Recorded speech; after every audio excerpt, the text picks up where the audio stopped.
कृत निर्वेशो जन्म कोट्यंहसामपि यद व्याजहार विवसो नाम स्वश्चयनम हरे। इसने करोड़ों जन्मों के पापों का प्रायश्चित कर लिया है, विवश होकर परम मंगलमय भगवान के नाम का उच्चारण किया। भगवान के पार्षदों ने कहा इसने नाम का उच्चारण किया है। यमदूतों ने कहा महाराज नाम का उच्चारण किया होता तो जरूर निष्पाप हो जाता, पर इसने नाम का उच्चारण नहीं किया, इसने तो अपने पुत्र का नाम लिया।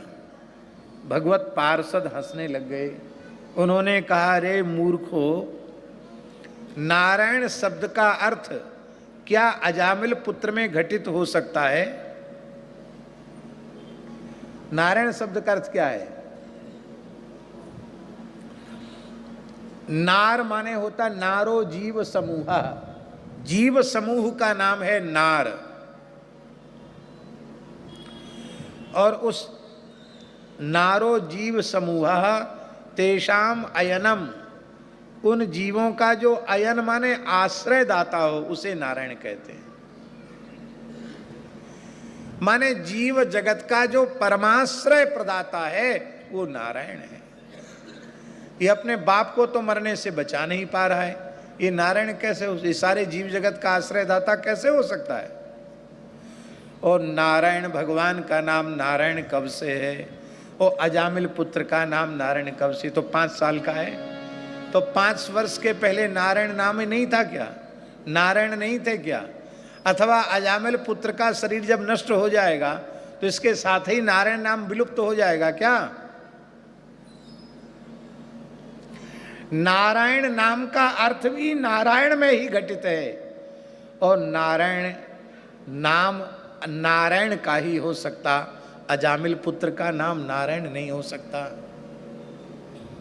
व्यवहार के लिए भले ही रख लो, पर नारायण नहीं हो सकता। नारायण नाम तो नारायण का ही रहेगा। फिर भी आप पीछे पड़ो कि नहीं, उसने तो पुत्र के बहाने से ही नारायण नाम का उच्चारण किया। तो सांकेत्यम पारिहास्यम वा स्तोभम हेलनमेव वा वैकुंठ नाम ग्रहणमशेषाघ हरम विदु। कोई संकेत में भगवान का नाम ले, हास परिहास में भगवान का नाम ले, तान आलापने में भगवान का नाम ले, हरि ओ हरि। ऐसे लोक भाषा के बहुत से रामा हो रामा, हरि हो हरि, भले ही उसमें कोई जरूरत नहीं है उसकी, लेकिन वो तान देने के लिए नाम लेते हैं। अवहेलना में, किसी की अवहेलना करने में भगवान के नाम का उच्चारण करता है तो भी उसके सारे पाप नष्ट हो जाते हैं। हमारे यहां संतों में ए ओ अरे ये सब नहीं बोला जाता है। ऐसा बोलने वाले को खड़िया मानते हैं। सीताराम, राधे श्याम, नारायण ऐसे कह के संकेत में बुलाते हैं। आपको हमें नाम मालूम नहीं आपका, राम जी आइए, नारायण पधारी, ऐसे बोले।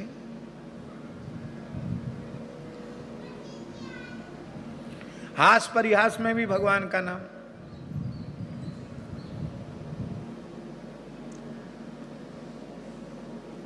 महात्मा की झोली चली गई, बड़े उदास थे। कहो बाबा महात्मा क्यों उदास हो? अरे बोले क्या करें महाराज, कृष्ण लीला हो गई।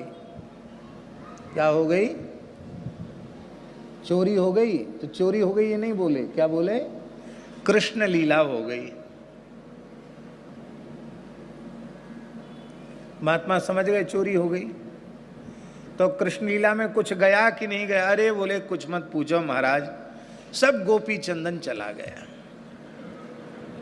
बोलो वृंदावन बिहारी।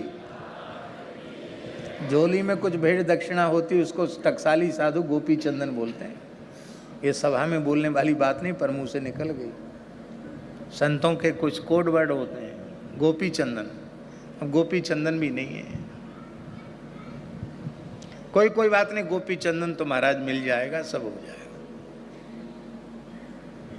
स्तोभ में, वेद में एक अंश होता है साम गान में, स्तोभ कहते हैं उसको।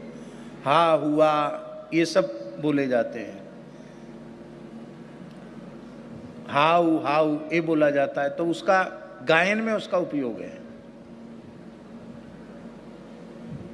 अब तराना क्या है, उसका कोई अर्थ थोड़ी है, गायन में उसका उपयोग है। भारतवर्ष के शास्त्रीय संगीत के एक दिव्य महापुरुष, शीर्षस्थ महापुरुष, प्रातस्मरणीय पंडित श्री भीमसेन जी जोशी, वो आलाप लेते थे, तराना लेते थे, तो भगवान नाम में ही नारायण हरि भज नारायण।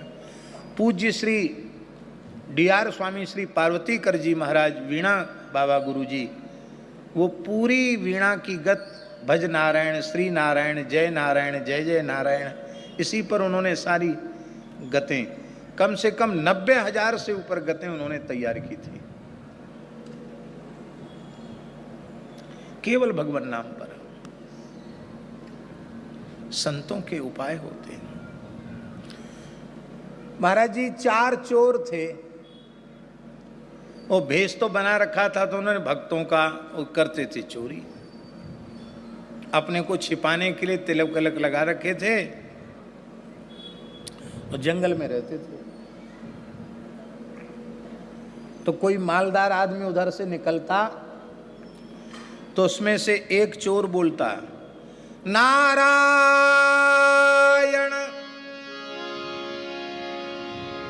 नारायण माने संकेत सुन लो, जहां कहीं हो सावधान हो जाओ, कोई आ रहा है मालदार आदमी।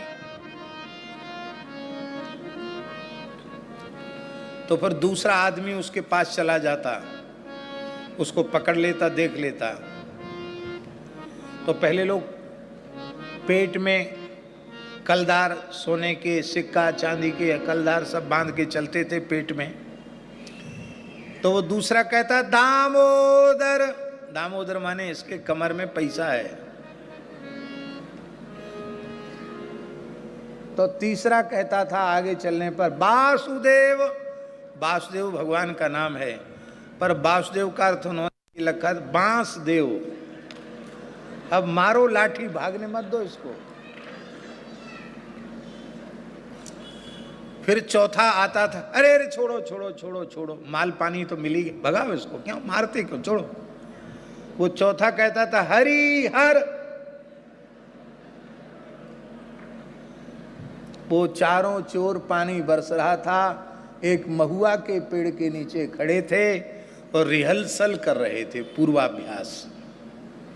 एक बोला नारायण, दूसरा बोला दामोदर, तीसरा बोला वासुदेव, चौथा बोला हरि हर। और स्वामी जी उसी समय बिजली गिरी और चारों मर गए। तो नामोच्चारण के बाद कोई पाप उनसे बना नहीं, और इस नामोच्चारण के एक क्षण पूर्व के सारे पाप नष्ट हो गए। वो वे चारों विमान में बैठकर भगवान के धाम को गए।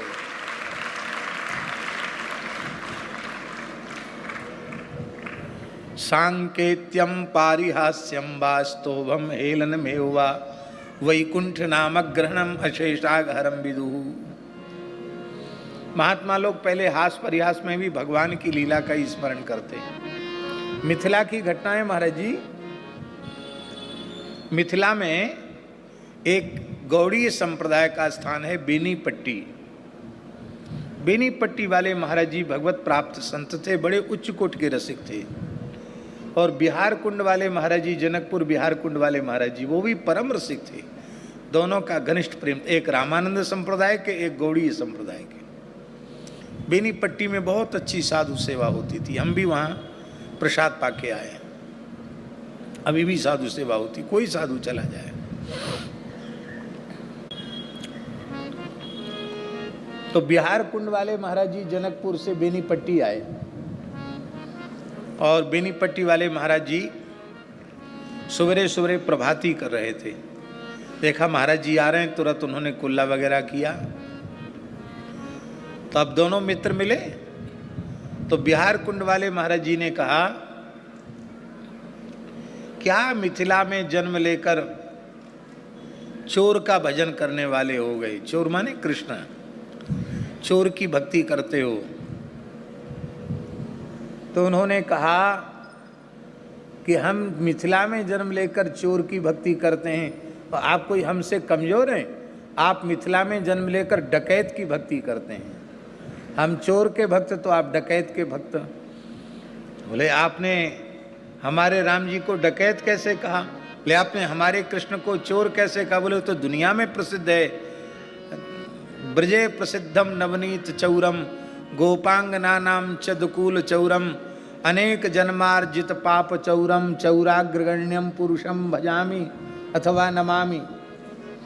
अरे बोले जो चोरी करे वो चोर और जो दिन दहाड़े लूट ले वो डकैत। मिथिला में अपनी रूप माधुरी की मोहनी डालकर दिन दहाड़े मिथिला वासियों को लूट लिया।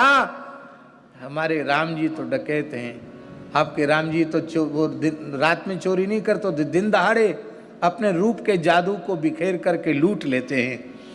इतना सुनते ही दोनों महापुरुष हंसे, बोले तब कोई बात नहीं, फिर तो चोर डकैत मोसेरे भाई, ऐसा कहकर एक दूसरे के गले से लग गए। अब न कृष्ण चोर हैं न राम जी डकैत हैं, पर अब देखो विनोद है संतों का, पर उस विनोद में भी भगवान की लीला का स्मरण है।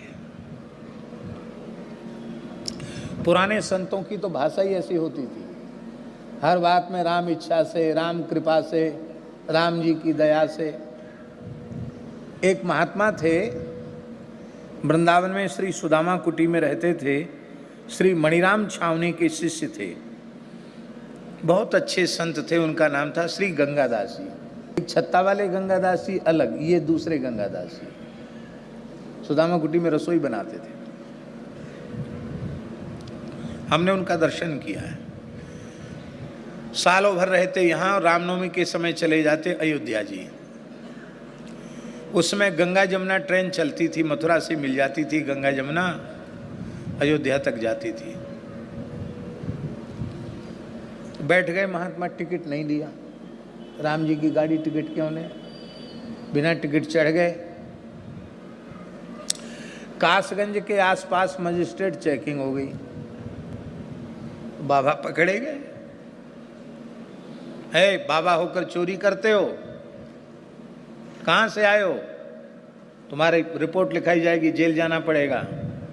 मजिस्ट्रेट ने बयान लिए तो वो संत बोले, राम इच्छा से अपने राम सुदामा कुटी वृंदावन में रहते, राम इच्छा से रसोई बनाते हैं, राम इच्छा से अपने राम छावनी के चेला हैं, राम इच्छा से हमारा गुरु स्थान है, रामनवमी राम इच्छा से जाते हैं, राम इच्छा से कुछ साल भर में कुछ पूजा पत्री मिलता है, कुछ भेंट दक्षिणा मिलता है, तो गुरु स्थान में जाकर कुछ गुरु महाराज को भेंट करते हैं, आ जाते हैं। और थोड़ा मोड़ा पैसा ज़्यादा मिलता नहीं, वही किराए में खर्च कर दें, तो राम इच्छा से फिर क्या वहाँ सेवा करेंगे जाके।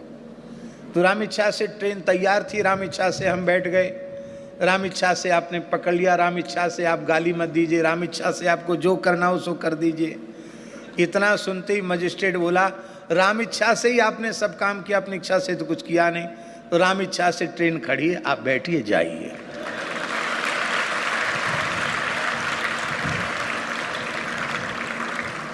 जितने लोग थे उनको पकड़ लिया और वो छूट गए। वो इतना कठोर अधिकारी था, किसी को नहीं छोड़ता था।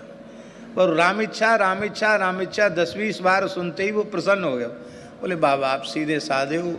एक कर्मचारी को बोला, पुलिस वाले, जाओ बाबा को अच्छी जगह ट्रेन में बिठा के अब जाओ, जाओ बाबा जाओ।